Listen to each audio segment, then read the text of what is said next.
Making wine is a philosophy. Making wine is to share pleasure, taste, or emotion with wine drinkers or wine lovers. I mean, this is another game. And that's why wine and the wine industry must lead the changes in order to protect the planet and also to protect the biodiversity. Sit back and grab a glass. It's Wine Talks with Paul K. Hey, welcome to Wine Talks with Paul K. And we are an away game, if you consider West Hollywood away. I'm about to have a conversation with Monsieur Gerard Bertrand of Bertrand Winery. Introductions in just a second. Hey, have a listen to a new podcast coming out. It's called Song of America that I just started because I want to tell stories of immigration to America and the success, not only politically, financially, or socially, but things that happen here and why people come here, but not why we're here today, here to have a conversation with Monsieur Bertrand. Bienvenue. Nice to see you. Thank you, Paul. It's good to have you here. And we met a few years ago in Jean Georges in Beverly Hills, and we had a brief conversation then. But you said something earlier on this podcast that you just finished about your father. There isn't a day every day that I don't thank my father for putting me in this business, in this industry. Even going to, when I was talking to Veronique about Tour d'Argent and being able to have a conversation with a sommelier and to understand the wine list and to appreciate what's in front of you. Is that the sense I was getting from you about your father and your relationship with him growing up? Yeah, I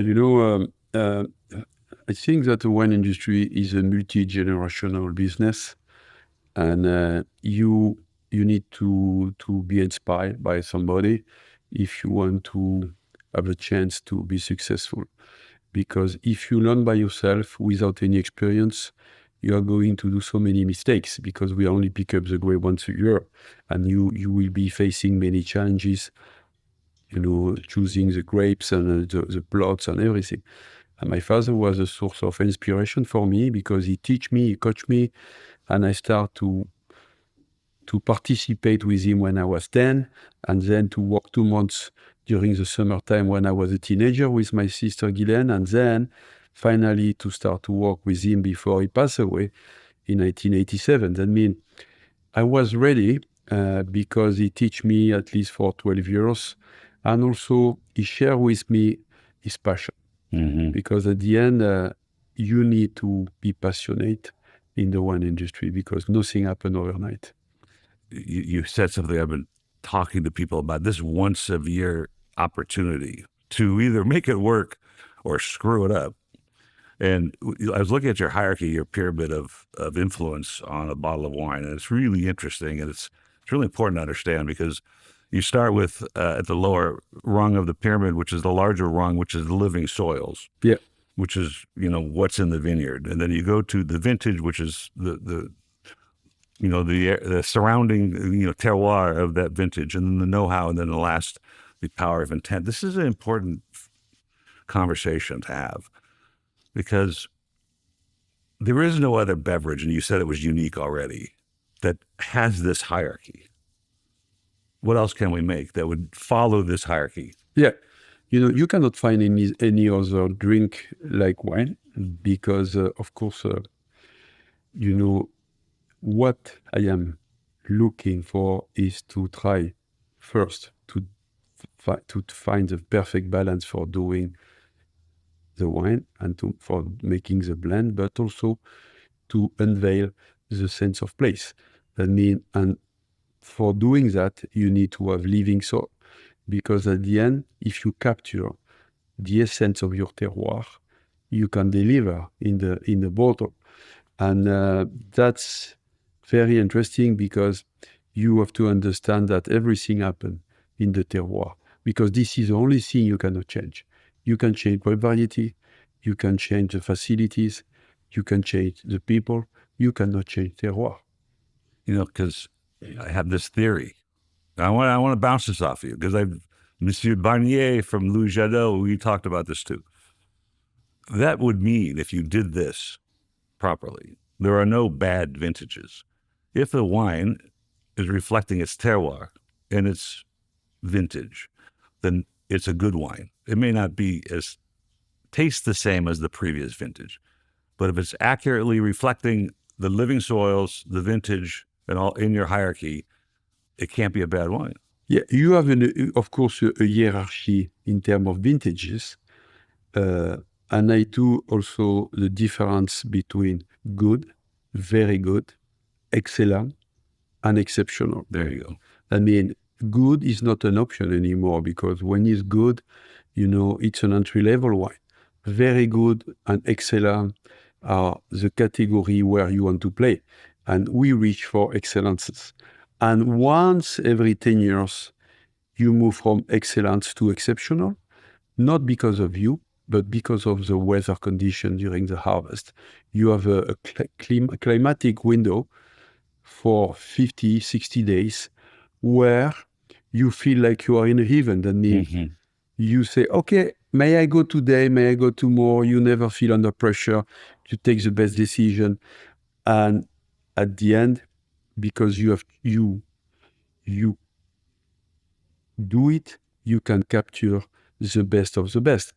And then you have to give the chance to the wine to deliver the best message, the ultimate message. And for that, you have to be patient, because sometimes it takes 10 years for the wine to reveal the soul of the place. Sometimes it takes 20 years. But every decade, you continue to see what is inside the bottle of wine. And some very unique vintage, you can dive 40, 50 years ahead. That means it's exciting. Yeah, you said a lot there that I wanted to press on a couple things. One is, what is that end game? What are we trying to do? Is it for the consumer that we're trying to present the best that can come out of? And what does it mean to be the best? That it's got the balance? Is that the objective? Or if it's pleasing to the consumer, or it's just the absolute representation of that day, that year in the soil? That's the best? Yeah, it's a mix of this. And I think that you don't have any bad vintages. You have good vintages, I say, or very good, exceptional, and so on. But the most important thing is really to capture the footprint of the vintage. This is the game.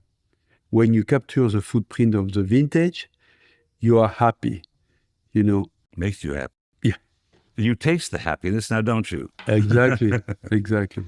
Because you moved into biodynamic farming, and I've spent some time on it. I even have Rudolf Steiner's book. I don't make any sense of it, but I understand it. And I had a conversation with Piero Incenza from Bodega Chakra. I think his grandfather was Ornellaia or Sasakai. And one of the comments he made was, the armadillos have come back to the vineyard. And there's new life growing around. Is that the ambition, was to bring soil back, the complications of the soil, and so the vines could best represent what's in front of you, or what you're walking on when you're walking through a vineyard? Yeah. At the end, biodynamic principle, it's really interesting, because, a recent study made by the Institute of France Gouvernement, that means INRAE, explains that when you use conventional agriculture, you have 1,000 link between microorganism and bacteria. This is a life into the soil.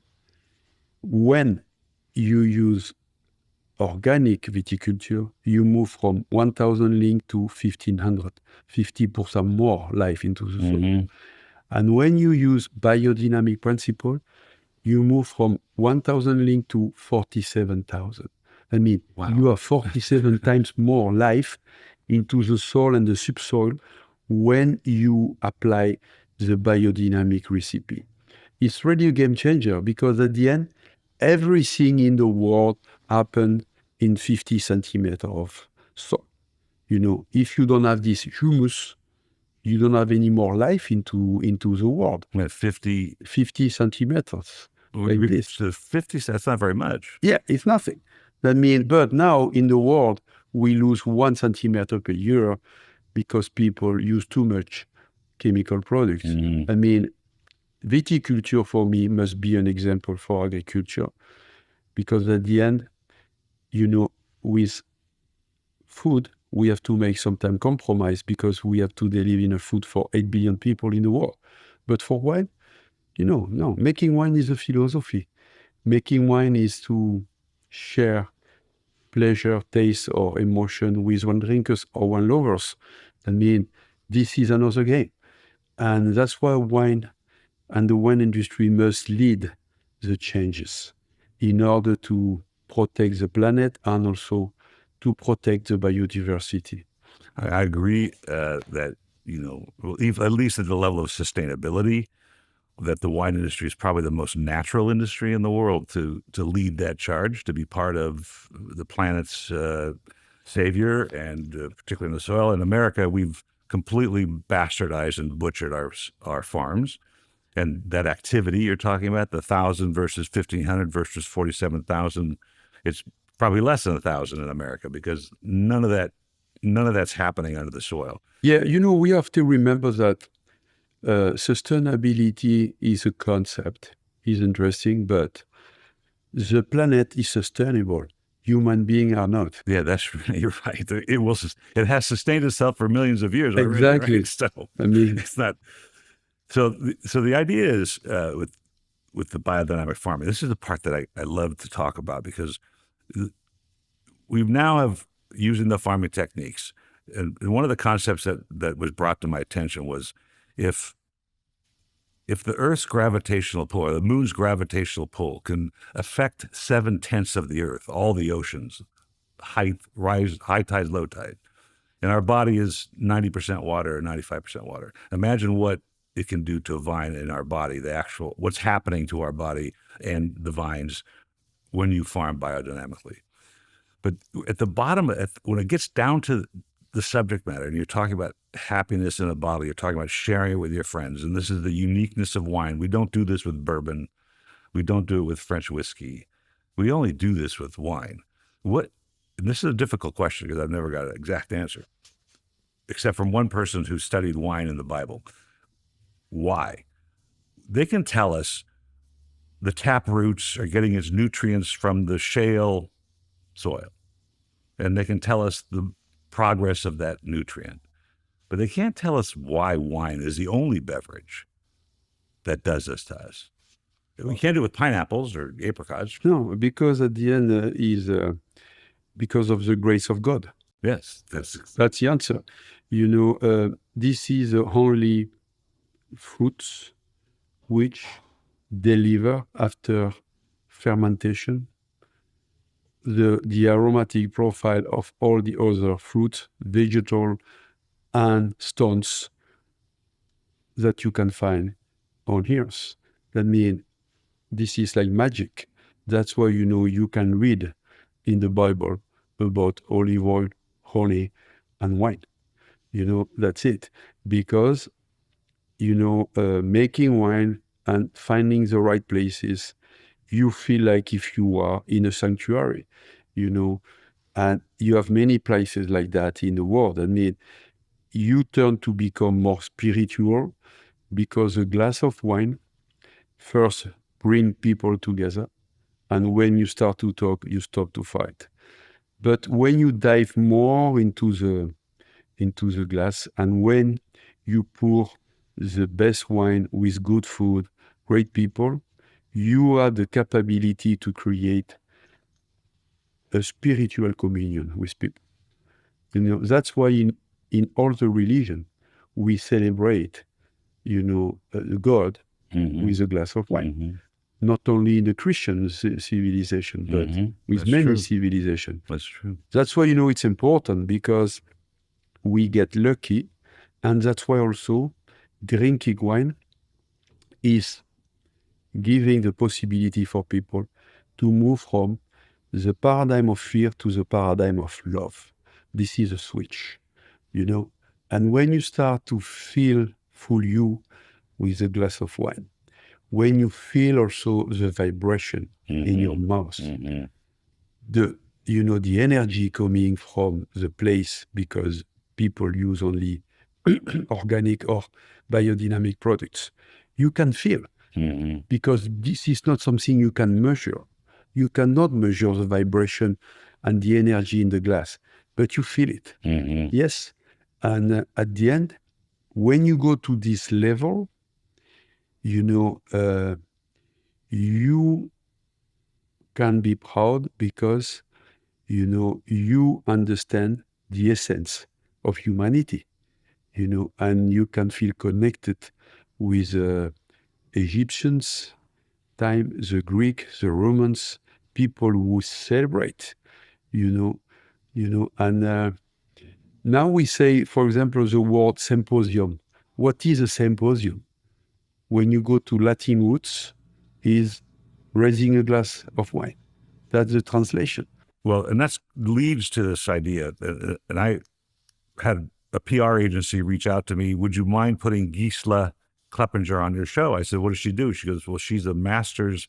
She has 2 masters in theology from St. Andrews College, and she has a PhD in theology.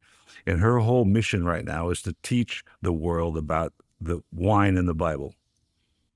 And that's what you just said is probably the most eloquent explanation of that, because that can be the only explanation why it is so unique to us, and that it doesn't, this vibration doesn't happen with any other product. No. So I brought on my dad's business in 1988, but I was business. I was selling bottles, and it took a few years for me to realize what I was doing for people, what my service was doing, which was tasting the best I could find and selling to them, and delivering to them. Was it always, you mentioned you were 10 years old when you were working with your father, but did it always start that way? Did you always feel that connection, or did you grow into the connection? No, of course, nothing happened overnight, of course. In the pyramid of sense, to go to this level of, feelings and emotion require time, also experience, and also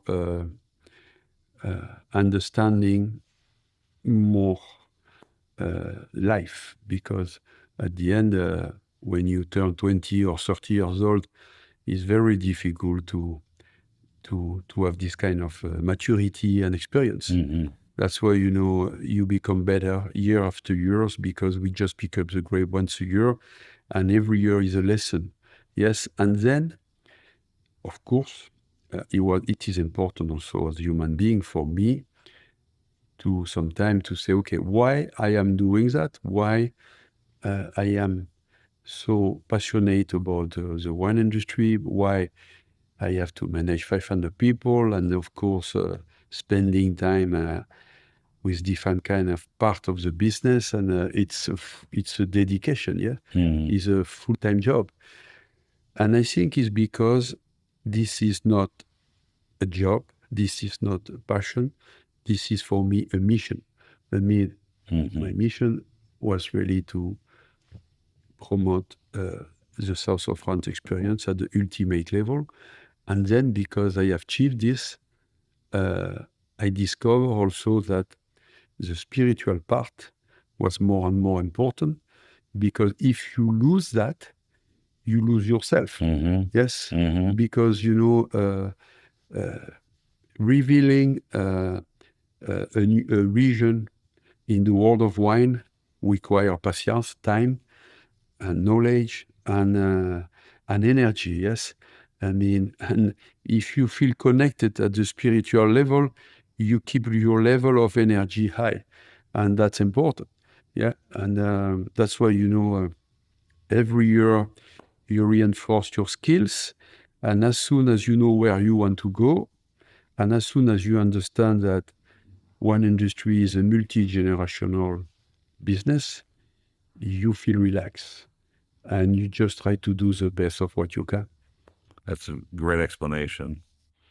I'm working on a documentary on Armenian wine. Okay. And we sat with the Armenian Pope a few months ago, and I noticed throughout his chateau, they don't call them chateau in Armenian, but we'll call it a chateau, that grape motif was prevalent everywhere. And so my next conversation I want to have with them is the role of wine in the Armenian church and now the church in general, because of my conversation with Gisela. I think that's really, really important. But just as important as that is, the cultural aspect of wine. Again, no other product, if you were to define culture, let's say language, I've taken it upon myself to try and learn French. My father spoke French. I love the culture. I love the food.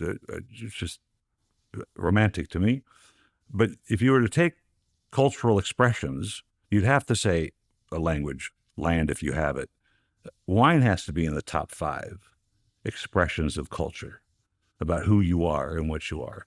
And it sounds like that's one of the driving factors for bringing the south of France to the table of Americans. And I want to take that one step further before you answer, and that is this hierarchy here is right on. I mean, it's a really important part of what we do. But this is all behind the scenes. Once the bottle gets on the table at a dinner place, all we can hope is that they taste that wine and say, whoa, like Dom Perignon, I'm drinking stars. Somebody's drinking something further than their concepts even allow them to think. That's what you're bringing to the table. Yeah. At the end, it depends about the people you have around the table. That's true. I guess that's true. Because, first, if you are alone, it's very complicated to go to the ultimate level and to receive a message and to feel emotion, because a glass of wine has to be shared with people, because this is like a ceremony. You can share with one people, or as you say in the church, you can share either a glass with thousands of people. Yes, and this is also symbolic. Yes, and I think the symbol is very important. And myself, anytime I open a bottle, first I try to respect the wine grower.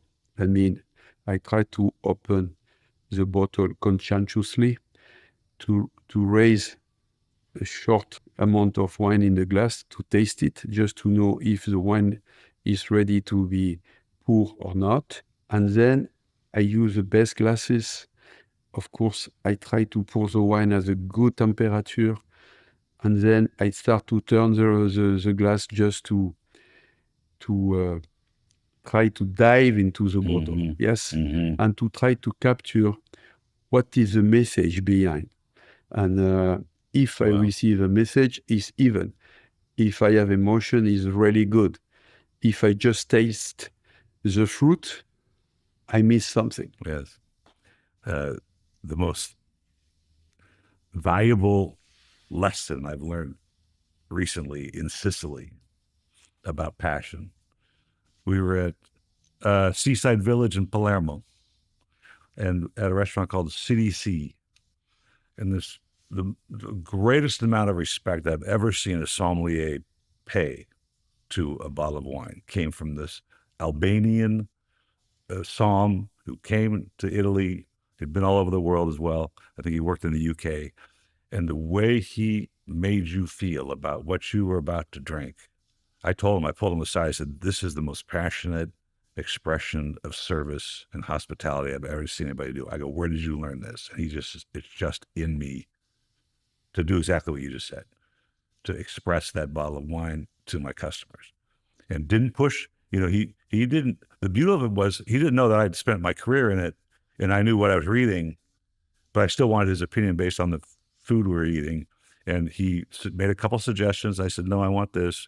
But wow, that was amazing. And it triggered so many thoughts about the passion it takes to do this. But we got to move into the other side of this. We're going to run out of time, and I want to get to it because the business side of our trade is very difficult, and it's probably not going to get any easier in the near future. I don't think the tariffs are going to stick around, but I think it was 2005 or something that weren't the Americans boycotting French wines at some point, and we were, I had people in my club that said, "Don't send me any French wines." Why? I don't remember what, I think it was something to do with the Iraqi War. So maybe it was 1990. Yeah, but it was 20 more years ago, yeah. Yeah. So It was 30 years ago, in 1991. 91. I think that the French didn't support whatever. It didn't matter to me. No, I want to tell you one thing. The French country and American people are very well connected. Yes. Everything started with Marquis de Lafayette when he came here. And when he fight with you for freedom. And then every French people remember that America saved us twice for the First War and the Second War. I mean, we have very strong link. And it doesn't matter what will happen with the tariff. Of course, we don't want to see the tariff stay because it can damage a little bit the business. But at the end, we will overpass this problem and we will continue to promote French wine in America because American citizens love France and love French wines. I mean, this is like it is. And, and we will figure it out. I don't think most Americans realize that connection. Even the revolution, the French Revolution had a lot to do with the American Revolution. But the people who have the knowledge, people who work in the wine industry, they understand this connection. At the importer level, at the distributor level, at the retail level, they know. And at the end, of course, I make the difference between consumers and wine lovers. You have only 3-4% wine lovers and 96 or 97% of wine drinkers, of course. But 3% or 4% wine lover is a huge amount of people. Yes, that's right. And it's enough for drinking the best wine of the planet. Yeah. I mean, I am not worried. I am concerned because now what is happening, not in America, but in the world, is crazy because it's very difficult to have a long-term vision about what will happen because of the geopolitics, because of the war, because of the economic competition. And that's why I say to people that as wine is very good for diplomacy, remember Jackie Kennedy? She was the first to believe and to pour Petrus at the White House. And, and Petrus became famous in America because of Jackie Kennedy. I mean, we need more wine in diplomacy because wine brings people together. And, we have to remain optimistic for two reasons. Number one, because it's too late for being pessimistic. And number two, because the worst is not obvious. I mean, sometimes magic happens and people start to realize that we live in a beautiful period of time because we have everything to be happy. What we have to develop now is a spiritual connection between people. This is what we have to do in order to create, a better world for the next generation to come. Wine could be that conduit. I understand. I believe so. Yeah. I think could happen. We see these blips and valleys and peaks in this industry. They found this Armenian winery, 6,000-year-old. They found the winemaker's shoes. At least we think it's the winemaker. And so I think wine will transcend all of this. And we also have a generational shift. Every generation, there's a different level of appreciation for wine, but I think they all come eventually to the table when they have that vibrational wine that triggers their thoughts and their memories. Yeah, you can see, for example, with the artist, when you see the passion of Taylor Swift for wine, it's amusing. Yeah. Because she represents the new generation of people, and she really has a passion, and she share with millions of people what she is drinking, and it's very good. Yeah. And that's why we have also to work in order to create a better link with the Gen Z, because they don't want to drink what their parents are drinking. Well, who did? Yeah, I mean, nobody. Because So what you're explaining to me, and I see this, we have this global responsibility to bring people to the table, and wine would be a great conduit for that. But in the micro side of it, in the battleground side, and where we're facing the people, social networking, SEO, all the things that go along with digital marketing, it's a different story. And what I like to tell people is, when I sit down with a glass of wine, like this passionate Albanian sommelier, it's not a story to sit at the table with your friends and say, hey, I got this for $5 on the internet. That's not a very good story. But I've got this Gerard Bertrand rosé because it was recommended to me, because what he's doing in the south of France, what he's doing biodynamically, how he's trying to present to the table. That becomes the conversation. That becomes the story. Because once you say, I got it for $5 on the internet, the story's over. Mm. And I think our responsibility through this podcast and you coming here, you have to maintain doing this. You have no choice but to get on a plane and come to America or go to China or go to Singapore and make these. And also that's the reason why I have written 3 books, and this is the last book I am publishing with Multidimensional Wine, because at the end, what is important now is to create experience. And the experience that we like to do in the south of France is making the link between the wine, the gastronomy, the culture of the region, and art. That's why we do a jazz festival. We have art gallery, and I like to spend time with painters as well, like Robert Combas, Di Rosa, some people who live in the south of France, and we became very famous in the world now, because these people, they also represent with their painting, new things, and also they capture, emotion, because they are connected with their places, and also because in their universe of painting, they are genius. And I think that when you connect wine with art, with culture, you open a new paradigm for human being. That's very important. And I think that art and culture and wine are the ultimate experience in life. So here's a thought, because I wanted to talk about that for a second, because that's in our heart to do these things, to bring it to the table. But the consumer, we got to get that to the consumer. We got to figure out how they buy. And with the internet, that has changed everything. I sold my company because the stuff that I was starting to receive wasn't expressing anything. It was 50 cents a liter from the middle of Spain type of wines. And, I don't want to sell those. So I was fortunate to be able to get out of what I was doing and use the podcast to move forward.